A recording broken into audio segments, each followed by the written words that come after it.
దేవుడు చెప్తున్నది ఏంటి అంటే, అపోస్తలుడైన పౌలు ద్వారా కొరింథీ సంఘానికి చెప్తున్నాడు, ఇదిగో అద్దములో మిమ్మల్ని మీరు చూసుకున్నప్పుడు మీరు ఎలాగైతే కనబడతారో అలాగూ మీరు లోకానికి క్రీస్తులాగా కనబడాలి. క్రీస్తులాగా నేను ప్రతిబింబిస్తున్నప్పుడు నాకు అనేకమైన శ్రమలు, కరువులు, ఇబ్బందులు, ఖడ్గాలు, శోధనలు, మరణాలు, ఇలాంటి పరిస్థితులు నాకు ఎదురవుతాయి. అయినప్పటికీ కూడా క్రీస్తు నన్ను ప్రేమిస్తున్నాడు కనుక నేను ఆయన్ని ప్రతిబింబించడానికి ఏమాత్రము ఏది అడ్డు రానే రాదు. హల్లెలూయా.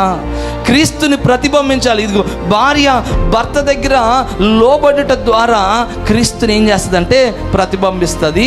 భర్త భార్యను ప్రేమించుట ద్వారా క్రీస్తుని ప్రతిబింబిస్తుంది. సంఘము అనే ఒక వధువుగా సిద్ధపరచబడుతున్న సంఘము క్రీస్తుని ఏం చేయాలి అంటే వధువుగా లోబడగలిగి ఆయన్ని శిరస్సుగా పెట్టుకోగలగాలి.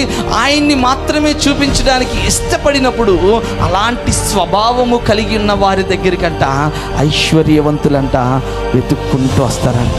దేని కొరకు? దయ కొరకంట. హల్లెలూయా.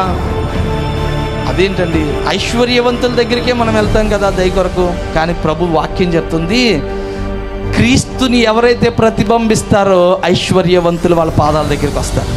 క్రీస్తుని చూపించడానికి, క్రీస్తు సౌందర్యాన్ని ఎవరైతే ధరించుకుంటారో, మచ్చ ముడత కలంకము లేని వారిగా ఎవరైతే వారిని క్రీస్తుని చూపించాలని ప్రయత్నం చేసి క్రీస్తుని మాత్రమే కనపరుచుకుంటారో, పేరు కోసం ప్రాకులు ఆడవలసిన అవసరం లేదు, ప్రఖ్యాతి కోసం ప్రాకులు ఆడవలసిన, ఆస్తి ఐశ్వర్యాల కొరకు, ఆరోగ్యాల కొరకు, దేని కొరకు ప్రాకులు ఆడవలసిన అవసరం లేదు.